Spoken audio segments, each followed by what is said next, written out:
Alright, welcome back to this concept art drawing video. Now, in between videos, I did save my file, which I hadn't done up to that point, and I'm a little embarrassed about that. So, if you want to send me some flaming email about how I should be saving more often, that's fine. I should be.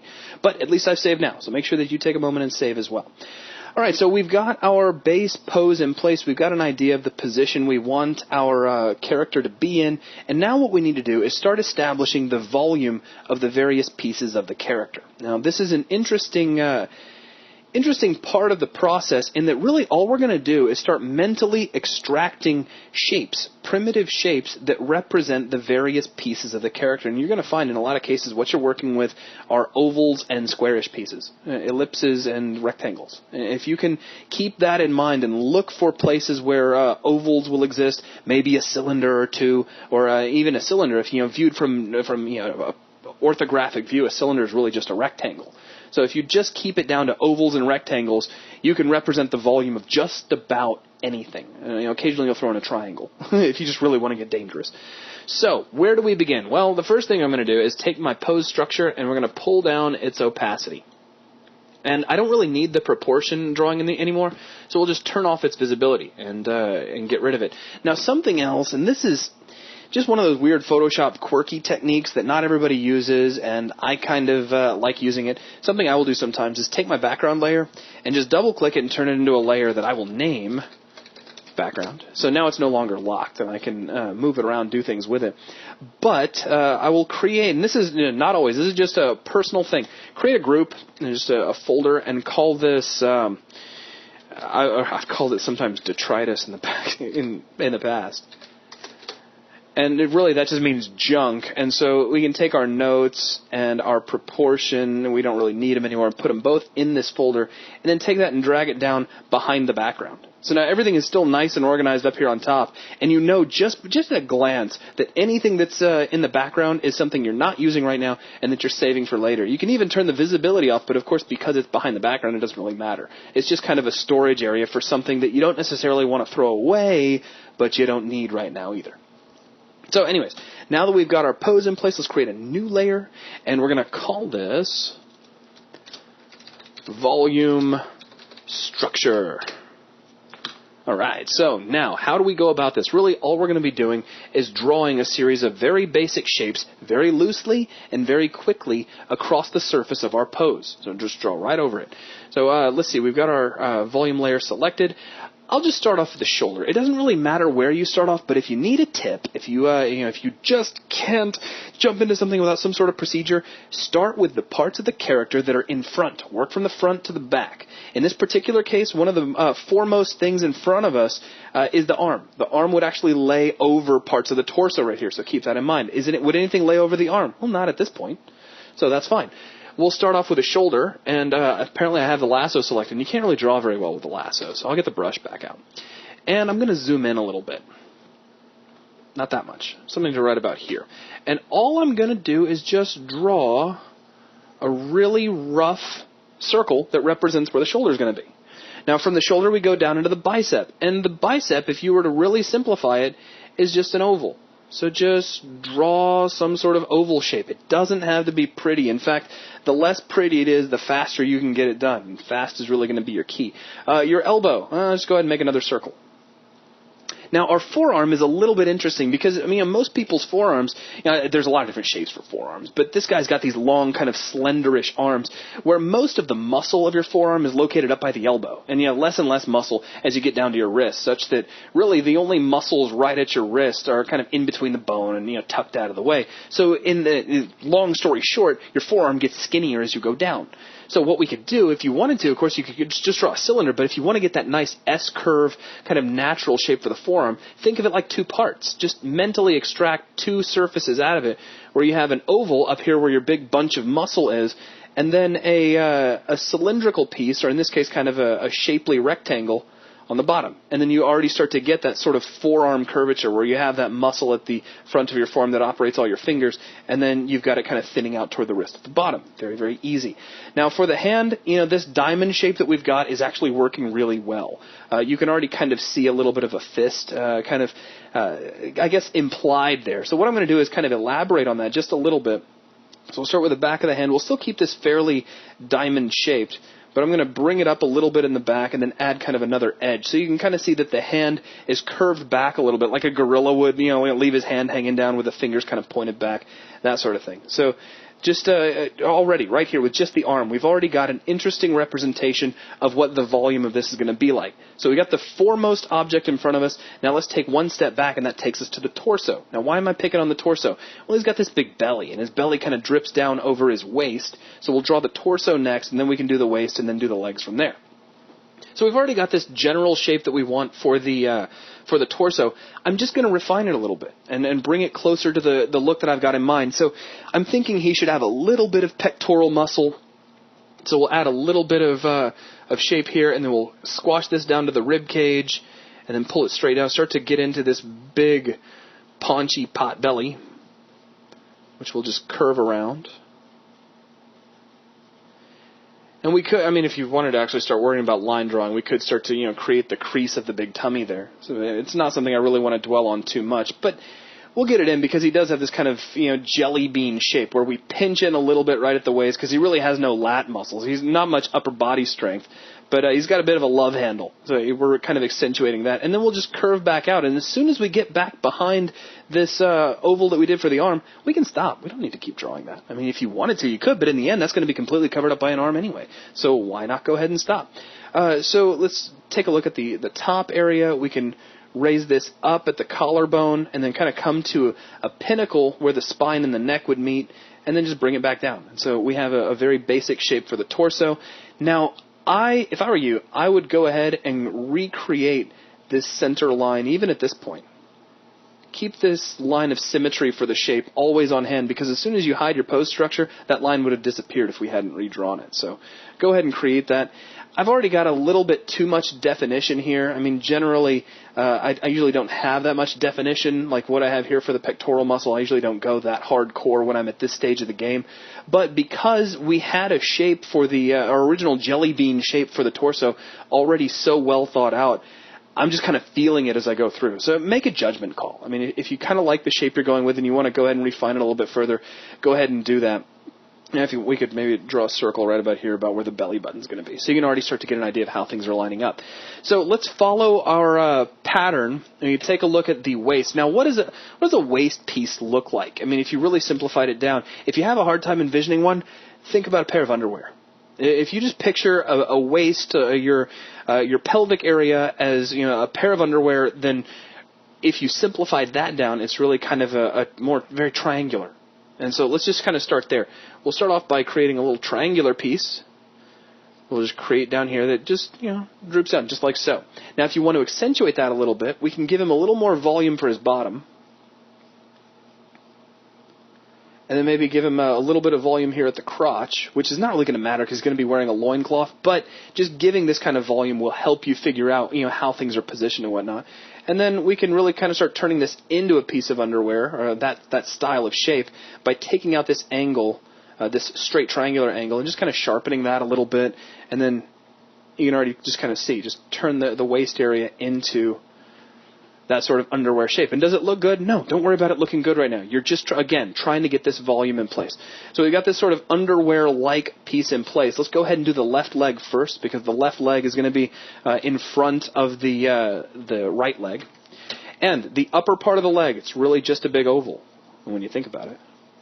So just make a very rough oval. The knee, I know I created a circle for the elbow, but knees I generally like to think of as I guess it's kind of a trapezoidal shape where it's a little bit taller, a little wider at the top than it is at the bottom, but generally it's kind of a rectangular piece. That's just a personal thing. For the lower part of the leg and the calf, do the same thing you did with the forearm.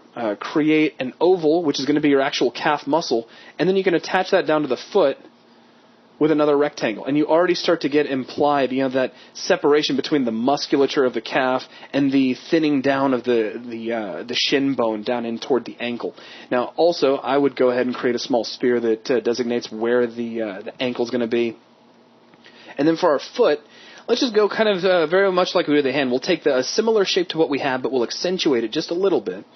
And we'll start off with this kind of diamond shape, but I'll give it some edges to kind of add a little more height to the foot, make it feel a little bit more volumetric.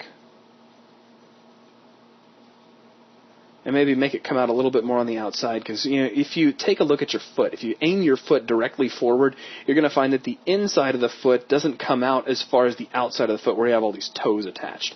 So we'll maybe just real carefully come in here with our eraser, and I'll get rid of these arrows because we don't need those. And we'll make that foot a little wider on the outside than it is on the inside. Okay, so now let's take a look at the opposite leg. Now what I'm going to do here is kind of interesting. I've got this really nice S-curve that sort of designates the shape of the leg, almost, and really if you look at it, it looks like the shape of the leg when viewed from the front. It's like you can actually feel that outline of the leg. So as I create my volumes, I'm going to keep that in mind. We'll create our first oval volume for the leg right there behind that line, using that line kind of as a guide. And then again we'll create our knee. Now this time I'm creating again sort of a more geometric than an oval piece, but I'm angling it in just a little bit. For our shin, we'll do another circle.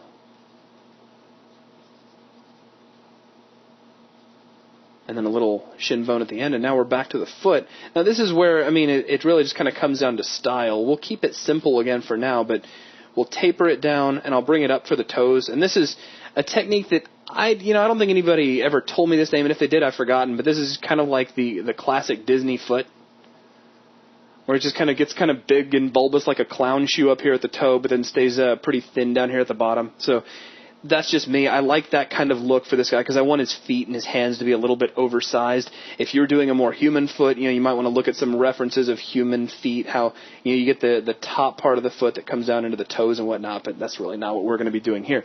So overall, as far as cartoony looks, I think this is working out okay as I step back through a series of undos to get rid of that extra line. Okay, so let's maybe take a look and see if we have any problems even at this stage. I'm not entirely down with the fact that we've got this big gap right in here between the legs. Already I'm noticing that could be a problem. So let's move some stuff around, like maybe take our legs and move them a little more closely together. So we just get our lasso tool out. Again, it's a tried and true trick. Don't ever be afraid to use it.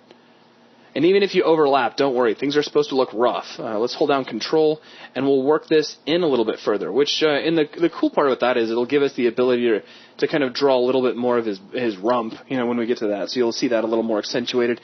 We can also maybe, and I haven't decided, we'll cut out this leg fairly carefully, and we can move this in a little bit too. Let's really get those legs a little bit closer together than they are. All right, now let's hit Control D, and what I'm going to do is grab my eraser. Make sure I hit Control D. There we go. So we don't have anything selected. And we'll just kind of start simplifying some of these shapes. And I'm still trying to paint with a lasso tool. Don't do that. It doesn't paint very well. Okay. So, I like that a little bit better, keeping those legs a little bit closer together. You feel a little bit less of that gap in between. It looks like we might need a little more volume on the back of the right leg, but don't worry about that. We're just doing something very general right now to get an idea of the shapes. We're not going to worry about the finalization of the shape until we start going through the outlining process. Again, think of this right now as a base structure upon which we're going to be creating our drawing. Okay, so this takes us to the right arm, which we can start off with a circle. Now notice I'm just drawing a half circle because it's kind of back here behind the torso. If you wanted to draw it all the way through, there's no reason you can't do that. It's just a personal preference, nothing more. And it looks like maybe I've drawn this upper arm a little bit overly long. You can fix that. You can, of course, go down to your pose structure and grab your lasso tool and shorten that up a little bit just by moving stuff, or just work around it and just notice the discrepancy and then fix it in this stage of the drawing. So we'll create an oval that's about the same length as our other arm's upper arm, and then we'll just go ahead and create our elbow inset a little bit. So don't worry about it. If you can internally interpret the difference and just draw around it, and that's what I do. And if you wanted to recreate it, you absolutely could. So now let's do the forearm.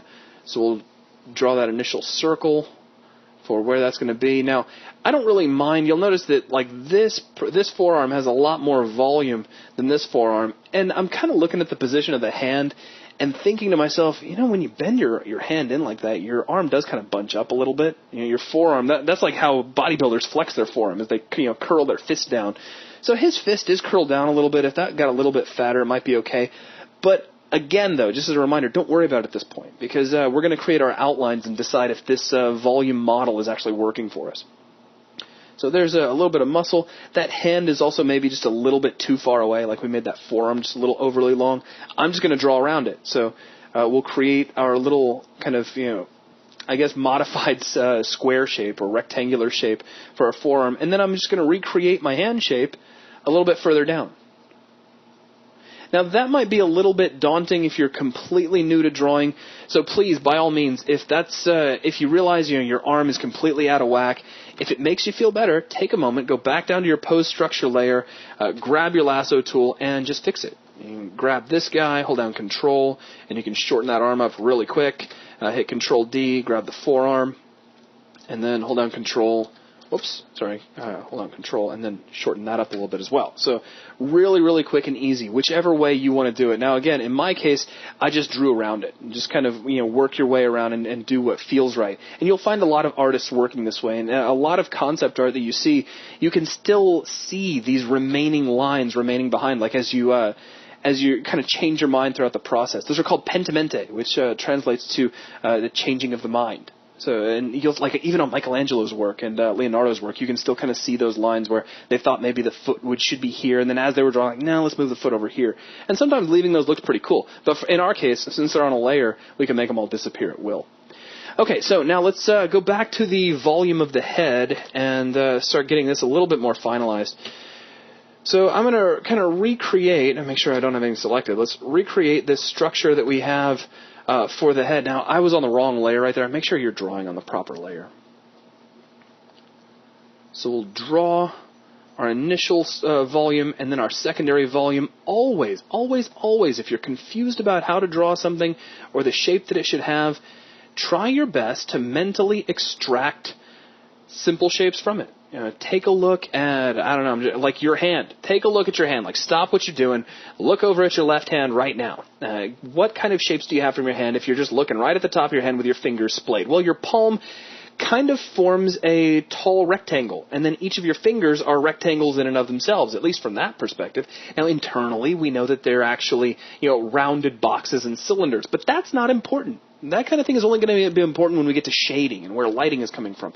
The 3D nature only matters once we start adding some surface depth. Right now, we're just getting general shape and volume in, so we're into the two-dimensional realm of things. Okay, so we'll take our neck and we'll leave that kind of attaching down like so. Just again, as a personal preference, I'm going to create those two little attachment lines at the top of the torso.